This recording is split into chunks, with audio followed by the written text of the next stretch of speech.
Hello friends, अस्सलाम वालेकुम। उम्मीद करते हैं कि आप सब खैरियत से होंगे। दोस्तों, अब हम आहिस्ता आहिस्ता कोरल ड्रा के इख्तिताम की तरफ रवां दवां हैं और तकरीबन कोरल ड्रा का जल्द ही इख्तिताम होने वाला है। हम तकरीबन वो तमाम टूल्स जो कि बहुत ज़्यादा अहमियत के हामिल हैं, जिन्हें हम किसी भी डिज़ाइन में यूज़ कर सकते हैं, शेप्स बना सकते हैं, वो तमाम टूल जो हैं वो बहुत ही ज़बरदस्त अंदाज में हम सीख चुके हैं, लर्न कर चुके हैं। उसके बारे में हम बहस व मुबाहिसा कर चुके हैं और उनकी जो भी ग्राउंड रियलिटीज़, वर्किंग, फंक्शनैलिटीज़ जो कुछ भी था उसको बड़े ही ज़बरदस्त अंदाज में हम सीख भी चुके हैं और उसको हमने प्रैक्टिकली करके भी देखा। दोस्तों, अब हम जिस टूल की तरफ जाने वाले हैं वो है आई ड्रॉपर टूल और उसके साथ साथ इंटरेक्टिव टूल, जिसके ज़रिए हम क्या कर सकते हैं कि किसी भी एक शेप के अंदर मौजूद जो कलर्स हैं वो हम किसी और शेप के ऊपर अप्लाई कर सकते हैं। आप देख सकते हैं कि कोरल ड्रा के अंदर कलर प्लेट अवेलेबल है जिसके ऊपर बहुत सारे कलर्स मौजूद हैं। हम कोई भी शेप जो हम अभी यहाँ पे ड्रॉ करने वाले हैं, जैसा कि आप अपनी स्क्रीन पे देख रहे हैं, यहाँ से हम किसी भी कलर को अपनी शेप में इंसर्ट कर सकते हैं, उसको यहाँ से कलर दे सकते हैं। लेकिन बाज़ औक़ात ऐसा भी होता है कि क्लाइंट की जो कुछ डिमांड होती है वो अलग होती है। बाज़ औक़ात वो कलर यहाँ कलर प्लेट के अंदर अवेलेबल नहीं होता, या बाज़ औक़ात कोई क्लाइंट हमें कोई ऐसी पिक्चर दे देता है और वो चाहता है कि इसके अंदर जो कलर्स मौजूद हैं वही सेम टू सेम कलर्स जो भी आप डिज़ाइन क्रिएट कर रहे हैं, शेप क्रिएट कर रहे हैं, उसके ऊपर भी होने चाहिए। तो उस सिलसिले में थोड़ा सा मसला भी आ जाता है, दिक्कत भी आ जाती है। लेकिन अगर आपको पता हो कि कोरल ड्रा के अंदर आई ड्रॉपर टूल अवेलेबल है, तो आप आई ड्रॉपर टूल को इस्तेमाल करते हुए बड़े ज़बरदस्त और खूबसूरत अंदाज में किसी भी पिक्चर के कलर्स किसी दूसरी शेप के ऊपर इंसर्ट कर सकते हैं, उसमें लगा सकते हैं।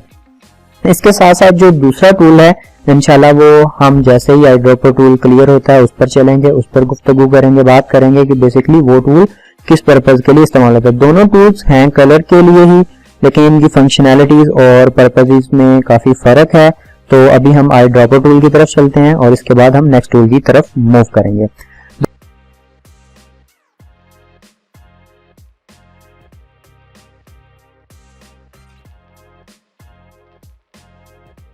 तो आप देख सकते हैं कि यहाँ पर अब हम एक शेप जो है वो इंसर्ट कर चुके हैं और यहाँ से हम उसके कलर को वाइट कर रहे हैं ताकि जब भी हम इसके ऊपर कोई कलर अप्लाई करें तो आप उसको देख सकें। दोस्तों, अब हम क्या करने वाले हैं, ये जो पिक्चर जो कि हमने लेफ्ट साइड पे इंसर्ट की हुई है या कैनवस के ऊपर मौजूद है, इसके ऊपर जितने भी कलर्स मौजूद हैं हम बारी बारी इन तमाम कलर्स को पिक करेंगे और पिक करने के बाद इस शेप के ऊपर हम उनको अप्लाई कर देंगे उस तमाम कलर्स को। तो अब हम क्या करेंगे कि सबसे पहले तो हम आई ड्रॉपर टूल को एक्सेस करेंगे। आप देख सकते हैं कि हमने एक एरिया को हाईलाइट किया हुआ है, basically it's eye dropper tool. आप जैसे ही इसके ऊपर अपना माउस कर्सर लेके जाएंगे, जो बाकायदा आपको एक टूल का जो नाम है वो भी शो कर देगा, एक शॉर्ट डिस्क्रिप्शन को भी शो कर देगा कि बेसिकली इस टूल को हम क्यों इस्तेमाल करते हैं। दोस्तों, आप जैसे इस पर क्लिक करेंगे तो आई ड्रॉपर टूल एक्टिवेट हो जाएगा। आप देख सकते हैं कि बाकायदा एक ड्रॉप की जो शक्ल है, ड्रॉपर की जो शक्ल है, उसका जो आइकन है वो हमारे सामने मौजूद है, जिससे हमें पता चल जाएगा कि आई ड्रॉपर जो टूल है कलर के लिए जो हम इस्तेमाल करते हैं वो यहाँ पर एक्टिवेट हो चुका है। अब हम क्या करने वाले हैं दोस्तों कि हमें पिक्चर में से या कैनवस के ऊपर जो पिक्चर मौजूद है, जिस चीज का हमें कलर लेना हो या उस चीज का कलर पिक करके दूसरी पिक्चर पे इंसर्ट करना हो, हम इस ड्रॉपर टूल को उस कलर के ऊपर लेके आएंगे। आप देख सकते हैं कि यहाँ पर इस टाइम जो ड्रॉपर टूल है वो ये ग्रे कलर वाला जो पोर्शन है इस पे मौजूद है। आपने क्या करना है, आपने एक सिंगल क्लिक करना है। आप जैसे क्लिक करेंगे तो वो ड्रॉपर क्या करेगा, ये कलर पिक कर लेगा और उसके बाद आप देख सकते हैं कि एक छोटा सा बॉक्स बन चुका है और उसके आगे एरर आ रहा है। ये एरर इसलिए आ रहा है क्योंकि हमने इस पिक्चर से कलर उठाया है। अब हमने इसे उस पिक्चर के ऊपर, शेप के ऊपर लेके जाना है जहां पर हम इसको कलर देना चाहते हैं। दोस्तों, तो यहाँ पर अब हम दो काम करने वाले हैं। एक होता है कलर फिल, यानी कि अपनी शेप को फिल करना, और दूसरा होता है आउटलाइन को फिल करना। तो ये आप पे मुनहसिर है, आप पे डिपेंड है। बाज़ औक़ात हमें सिर्फ और सिर्फ आउटलाइन के लिए कलर चाहिए होता है और बाज़ औक़ात हमें पूरी शेप को फिल करने के लिए कलर का जो है वो इस्तेमाल करना पड़ता है। तो सबसे पहले हम कलर को जो है वो फिल करने वाले हैं। अब आप जैसे इस पे क्लिक करेंगे तो आप देख सकते हैं कि सेम वही कलर जो हमने पिक किया था वो इस शेप के ऊपर हमने लगा दिया, वो बिल्कुल सेम टू सेम लग रहा है। इसी तरह अगर आप सिर्फ और सिर्फ उसकी आउटलाइन के ऊपर वो कलर अप्लाई करना चाह रहे हैं तो ये बॉक्स आपने उसके आउटलाइन पे ले आना है और क्लिक कर देना। जैसे आप आउटलाइन पे लाने के बाद क्लिक करेंगे तो ऑटोमेटिकली उस आउटलाइन का जो कलर है वो दूसरे कलर में कन्वर्ट हो जाएगा, जो कि आप अपनी स्क्रीन पे देख रहे हैं। उसके बाद हम यहाँ से सिलेक्ट कलर दोबारा से ड्रॉपर पर क्लिक करेंगे, उसको एक्टिवेट करेंगे और अब हम यहाँ से कलर रिसीव करेंगे और यहाँ पर जाके अप्लाई कर देंगे। आप देखते हैं जा रहे हैं कि किस तरह हम बारी बारी इस पिक्चर के अंदर जितने भी कलर्स मौजूद हैं उनको यहाँ से बहुत ही खूबसूरत अंदाज में पिक करते जा रहे हैं और उसके बाद शेप के ऊपर जो हमने इंसर्ट किया उसके ऊपर हम इसको पुट करते जा रहे हैं। तो आप आई ड्रॉपर टूल की मदद से कोई भी कलर जो आपके कलर प्लेट पर अवेलेबल ना हो बट किसी पिक्चर में अवेलेबल है और वो आपको बहुत ही अच्छा और खूबसूरत महसूस हो रहा है, तो आप आई ड्रॉपर टूल की मदद से उस शेप के जो भी कलर्स हैं वो आप किसी दूसरी शेप पे या उस पिक्चर में जितने भी कलर्स हैं वो कलर्स जो आपको पसंद है किसी भी शेप के ऊपर आप इंसर्ट कर सकते हैं, जैसा कि आप अपनी स्क्रीन पे देख रहे हैं। दोस्तों ये तो था आई ड्रॉपर टूल जिसकी मदद से आप आसानी से किसी भी कलर को जो किसी भी पिक्चर या किसी और डिजाइन पे मौजूद है उसको किस तरह किसी और शेप के ऊपर इम्प्लीमेंट कर सकते हैं, उसको वही कलर दे सकते हैं। अब हम चलते हैं अपने नेक्स्ट टूल की तरफ जो कि बिल्कुल इसी टूल के नीचे मौजूद है। आप जैसे इस पे माउस कर्सर लेके आएंगे तो आप देख सकते हैं कि जहां पर वो अपना बकायदा नाम शो कर रहा है, इंटरेक्टिव फिल टूल, जिसको हम इस्तेमाल करने वाले हैं। और देखेंगे कि ये जो इंटरेक्टिव फिल टूल है इसको इस्तेमाल करते हुए हमारे सामने क्या क्या चीजें अपीयर होती हैं और किस तरह हम अपनी शेप के ऊपर मजीद कलर्स अप्लाई कर सकते हैं या इफेक्ट अप्लाई कर सकते हैं।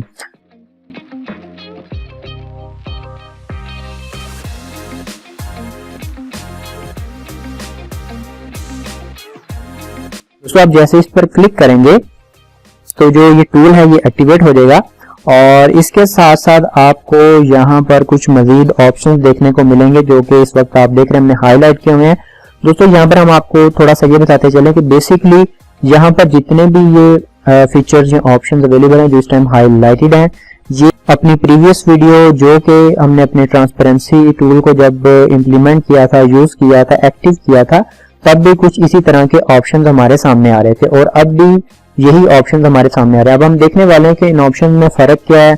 जब हम उनको एक्सेस करते थे तब क्या होता था, अब जब हम इनको एक्सेस करेंगे तो तब क्या होगा। आइए चलते हैं और बारी बारी इन तमाम ऑप्शंस को एक्सेस करते हैं।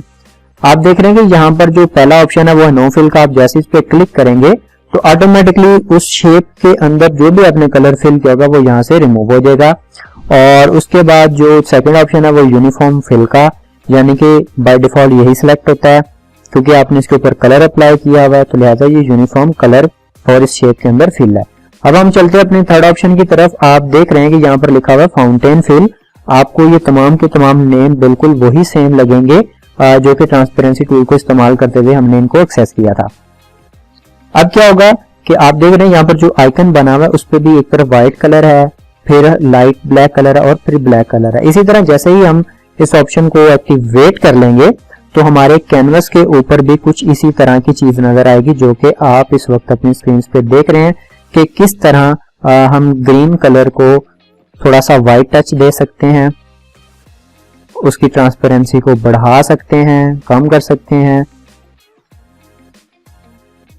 ये आप पे डिपेंड है, आप पे मुनहसिर है कि आप अपने डिजाइन पे किस किस्म का कलर देना चाह रहे हैं, किस कलर किस्म का जो है वो इफेक्ट देना चाह रहे हैं। इसके साथ साथ दोस्तों आप इसका जो कलर जो आपने इसके अंदर फिल किया उसे आप किसी भी डायरेक्शन में मूव कर सकते हैं, जैसा कि आप देख रहे हैं। हम अपनी स्क्रीन पे आपको वो सारे का सारा काम प्रैक्टिकली करके दिखा रहे हैं ताकि जब आप इस टूल को यूज करें तो आपको किसी भी किस्म की दिक्कत का सामना ना करना पड़े। कंट्रोल Z का सहारा लेते हुए हम इस टूल को, इस फंक्शन को, इसके जो भी इसका पर्पस था, हमने अब तक इसके ऊपर जो वर्क अप्लाई किया उसको यहाँ से रिमूव कर रहे हैं ताकि हम नेक्स्ट ऑप्शन की तरफ मूव कर सकें। दोस्तों जो नेक्स्ट ऑप्शन है वो है वेक्टर पैटर्न फिल का, जो कि आप पहले भी देख चुके हैं। आप जैसे इस पे क्लिक करेंगे तो आप देख सकते हैं कि बकायदा एक पैटर्न जो है वो उस शेप में ड्रा हो चुका है और पैटर्न के साथ ही यहाँ पर एक नया ऑप्शन हमारे सामने मौजूद है। हम जैसे इस पे क्लिक करेंगे तो आप देख सकते हैं कि यहाँ पर मजीद बहुत ही खूबसूरत इकसाम के पैटर्न जो हैं वो अवेलेबल हैं। दोस्तों अगर फर्क की बात की जाए तो फर्क ये है कि ट्रांसपेरेंसी टूल को जब हमने एक्सेस किया था तो वहां पे कुछ ब्लैक एंड व्हाइट में थे, यहाँ पर जरा कलरफुल हैं, कुछ आपको यहाँ पर न्यू भी मिलेंगे जो ट्रांसपेरेंसी टूल को इस्तेमाल करते हुए हमने नहीं देखे या हमने एक्सेस नहीं किए। तो ये चीजें बहुत ही जबरदस्त हैं। आपने जब भी कलरफुल चीजें चाहे वो आपके पैटर्न्स हों, वेक्टर्स हों, उसको अप्लाई करना हो तो उसके दो तरीकेकार हैं। आप ट्रांसपेरेंसी टूल के जरिए भी कर सकते हैं और आप इंटरेक्टिव फिल टूल के जरिए भी कर सकते हैं। दोस्तों अब हम चलते हैं अपने नेक्स्ट ऑप्शन की तरफ और देखते हैं उस ऑप्शन को एक्सेस करने से क्या कुछ हमारे कैनवस के ऊपर जो हमने पिक्चर इंसर्ट किया उसके ऊपर अप्लाई होता है। दोस्तों जो इसका थर्ड ऑप्शन है वो है बिट मैप पैटर्न फिल का। आप जैसे इस पे क्लिक करेंगे तो आप देखते हैं एक वॉल हमारे सामने अपीयर हो गई है, उसके अंदर ब्रिक्स हैं, बकायदा वो कलर भी यहाँ पर नुमाया है। इसके साथ साथ अगर आप इस ऑप्शन पर क्लिक करेंगे तो आप देख सकते हैं कि आपको यहाँ पर मजीद बिट मैप्स के जो पैटर्न्स हैं वो देखने को मिलेंगे। इंतहाई कलरफुल हैं, बहुत खूबसूरत इफेक्ट है, बहुत ही जबरदस्त किस्म का वो यहाँ पर इफेक्ट दे रहे हैं, जबकि ट्रांसपेरेंसी टूल के अंदर ये इतने कलरफुल नहीं थे। दोस्तों अब हम क्या करने वाले हैं, हम नेक्स्ट पे चलते हैं। आप देख रहे हैं यहाँ पर लिखा हुआ है हैची फिल, ये नया ऑप्शन है, ये वहां पर नहीं था। आप जैसे इस पे क्लिक करेंगे तो आप देख रहे हैं कि उसने हैचिंग का जो एक पर्पज है या फंक्शन है वो यहाँ पर अप्लाई कर दिया, जो कि आप अपनी स्क्रीन पे देख सकते हैं और आप इसको अपनी मर्जी से चेंज भी कर सकते हैं। हम दोबारा से कंट्रोल Z का सहारा ले रहे हैं, आपको दोबारा से बता देते हैं कि यहाँ पर ये हैची फिल का ऑप्शन जो है वो अवेलेबल है, जो कि हमने यहाँ से एक्सेस किया हुआ है। और जैसे ही आप इसके ऊपर माउस कर्सर लेके आए तो एक जैसी लाइन ड्रा हो जाती है और आप उस लाइन को जैसे जैसे मूव करते जाएंगे तो ऑटोमेटिकली उसी लिहाज से आपके उस शेप के अंदर वो कलर जो है वो ड्रा होना शुरू हो जाएंगे। इसके साथ साथ यहाँ से आप मजीद ऑप्शंस को एक्सेस कर सकते हैं और अपने कैनवस के ऊपर जो भी चीज आप ड्रॉ कर रहे हैं उसको बहुत ही जबरदस्त किस्म के कलर्स जो हैं वो दे सकते हैं। तकरीबन तमाम की तमाम चीजें सेम है, कुछ न्यू है, लेकिन यहाँ पर कलर्स का बहुत फर्क है। आप देख सकते हैं कि ट्रांसपेरेंसी टूल को इस्तेमाल करते हुए इतनी कलरफुल चीजें नहीं थी, लेकिन जैसे हम इंटरेक्टिव कलर टूल को यूज करते हैं, क्योंकि ये कलर टूल है तो यहाँ पर हर चीज हमें कलरफुल नजर आ रही है, कलरफुल महसूस हो रही है। तो लिहाजा हम इन तमाम ऑप्शंस को इस्तेमाल करते हुए अपनी पिक्चर के ऊपर बहुत ही जबरदस्त किस्म के पैटर्न्स अप्लाई कर सकते हैं, इसके ऊपर कंट्रास्ट अप्लाई कर सकते हैं, जो कि आप अपनी स्क्रीन पे देखें। इसके साथ साथ आगे हम चलते हैं टू कलर पैटर्न फिल की तरफ। आप देख सकते हैं कि यहाँ पर बहुत सारे ऑप्शन अवेलेबल हैं, जबकि पहले हमारे पास सिर्फ और सिर्फ ब्लैक एंड व्हाइट में आ रहा था, बट ये कलरफुल है। यहाँ से आप इनके कलर्स को भी चेंज कर सकते हैं ताकि ये उसी कलर के अंदर आपको यहाँ पर नजर आए। यहाँ से आप उनका कलर चेंज कर सकते हैं। ये देखें, हम यहाँ से उसका कलर चेंज कर रहे हैं थोड़ा सा, ताकि हम आपको दिखा सकें कि आप इन पैटर्न्स को लगाने के बाद बकायदा इनका कलर भी चेंज कर सकते हैं। क्योंकि ये दो कलर का पैटर्न है तो लिहाजा आप यहाँ से दो कलर सिलेक्ट कर सकते हैं। जैसा कि आप देख रहे हैं कि यहाँ पर इस वक्त हम ब्लैक और चलें व्हाइट ही कर लेते हैं, व्हाइट को लेके चल रहे हैं। तो जब भी आप कोई पैटर्न यहाँ से सिलेक्ट करेंगे तो वो ऑटोमेटिकली आपका रेड कलर में या जो रेडिश ब्राउन कलर है उसमें नजर आएगा और व्हाइट कलर में नजर आएगा। इससे जो नेक्स्ट ऑप्शन है वो टेक्सचर फिल का है। आप देख सकते हैं यहाँ पे हम टेक्सचर अप्लाई कर चुके हैं जो कि कलरफुल है। आप इससे प्रीवियस देख चुके हैं कि ट्रांसपेरेंसी टूल में ये कलरफुल अपीयर नहीं होते थे, चूंकि वो ट्रांसपेरेंसी टूल था, बट ये कलर टूल है, इंटरेक्टिव कलर टूल। तो इसमें जिस पैटर्न के ऊपर भी आप क्लिक करेंगे तो उसका जो कलर होगा वो same to same as it is उस शेप के ऊपर आपको नजर आएगा, वो उस शेप के ऊपर नमूदार होगा। तो आप यहाँ से कोई भी पैटर्न सिलेक्ट कर सकते हैं और अपनी शेप को बहुत ही ज्यादा मुनफरिद और आउटस्टैंडिंग लुक दे सकते हैं। नेक्स्ट ऑप्शन जो थोड़ा सा नया है वो पोस्टस्क्रिप्ट फिल का है। आप जैसे इसके ऊपर क्लिक करेंगे आप देख सकते हैं कि यहाँ पर मजीद कुछ न्यू चीजें हमें देखने को मिली हैं और यहाँ से आप उसका कलर वगैरह जो है वो चेंज कर सकते हैं। जैसा कि आप अपनी स्क्रीन पे देख रहे हैं, कंट्रोल जी का सहारा लेते हुए हम वापस आएंगे। ये टूल इस टाइम हमारे सामने एक्टिवेट है। आप देख सकते हैं कि यहाँ पर एक छोटा सा ऑप्शन अवेलेबल, हम जैसे इस पे क्लिक करेंगे तो एक ड्रॉप डाउन मेन्यू अपीयर हो रहा है। हम जैसे जैसे इस पे क्लिक करते जाएंगे तो वो क्या करेगा कि इस शेप के अंदर जो चीजें मौजूद थी अब वो चेंज करता जाएगा। ये आपका जो भी दिल करे, आप पे मुनासिर है, जो डिजाइन जो स्टाइल आपको पसंद आए आप वो चीज यहाँ पर अप्लाई कर सकते हैं। बकायदा आप देख रहे हैं यहाँ पर भी उसका एक छोटा सा प्रीव्यू हमें दिखाया जा रहा है ताकि हम इन तमाम चीजों को आसानी से अंडरस्टैंड कर लें। दोस्तों अब हम क्या करने वाले हैं, हम यहाँ से इसको डिलीट करेंगे, इस पिक्चर को सेंटर में लाएंगे, इस पिक्चर के ऊपर भी हम यही इफेक्ट अप्लाई करने की कोशिश करते हैं, देखते हैं क्या होता है। दोस्तों पहला टूल हम आपको बता चुके हैं, अगर आपने थोड़ा सा इसको ब्लर करना है, वाइट करना है तो आप उसके लिए इसको इस्तेमाल कर सकते हैं। आप देख रहे हैं यहाँ पर ये एरर भी दे रहा है, fountain fill can't be applied to selected object. चलें ठीक है जी, हम नेक्स्ट की तरफ मूव करते हैं, देखते हैं क्या ये मूव करता है और क्या ये वर्क करता है। आप देख रहे हैं ये भी वर्क नहीं कर रहा। ये वर्क क्यों नहीं कर रहा दोस्तों, क्योंकि ये एक पिक्चर है।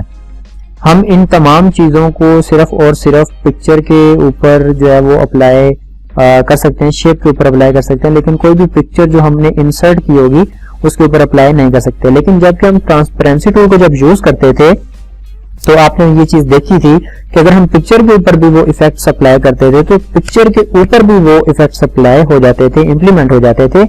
लेकिन अब जब हम इंटरैक्टिव कलर टूल का इस्तेमाल कर रहे हैं तो ये टूल सिर्फ और सिर्फ शेप पे वर्क करता है, जो भी हमने अपने कैनवस या डिजाइन के ऊपर क्रिएट की हुई है, लेकिन किसी भी पिक्चर के ऊपर ये काम नहीं करता, जैसा कि आप अपनी स्क्रीन पे देख रहे हैं। तो हम उम्मीद करते हैं कि आपको कलर ड्रॉपर टूल और जो इंटरैक्टिव कलर टूल है, इन दोनों टूल्स की समझ आ चुकी होगी कि आप इन टूल्स को किस तरह यूज करेंगे, किस पर्पस के लिए यूज करेंगे, इनके मजीद आगे जो ऑप्शंस हैं वो किस तरह आपके सामने अपीयर होते हैं, उनकी वर्किंग क्या है, फंक्शनैलिटीज क्या है, पर्पसेस क्या है और किस तरह आप उनको इस्तेमाल करते हुए अपनी किसी भी पिक्चर को, अपनी किसी भी शेप को आउटस्टैंडिंग लुक दे सकते हैं, अमेजिंग लुक दे सकते हैं, किसी भी शख्स को मुतासिर कर सकते हैं और हैरान कर सकते हैं। हम उम्मीद करते हैं कि आप इस तमाम चीजों की बहुत ज्यादा प्रैक्टिस करेंगे ताकि ये आपकी फिंगर टिप्स पे आ जाएं, ताकि आप प्रोफेशनली कोरल ड्रा को इस्तेमाल करने के काबिल हो जाएं। हमारी वीडियोस को लाइक करें, ज्यादा से ज्यादा शेयर करें और अगर आप इसी तरह मजीद कोरल ड्रा को लर्न करना चाहते हैं, एक्सप्लोर करना चाहते हैं तो हमारे चैनल के साथ जुड़े रहिए, बेल आइकन को प्रेस कर दीजिए ताकि आप हर आने वाली वीडियो से बाखबर रह सकें। मिलते हैं नेक्स्ट वीडियो में और एक्सप्लोर करेंगे वो ऑप्शन जो पीछे रह गए हैं, जिसके बाद इंशाल्लाह ताला कोरल ड्रा का इख्तिताम हो जाएगा और ये तमाम लेक्चर्स और ये तमाम इंफॉर्मेशन देखने के बाद आप इस काबिल हो जाएंगे कि आप कोरल ड्रा को यूज कर सकें और ग्राफिक डिजाइनिंग का आगाज कर सकें।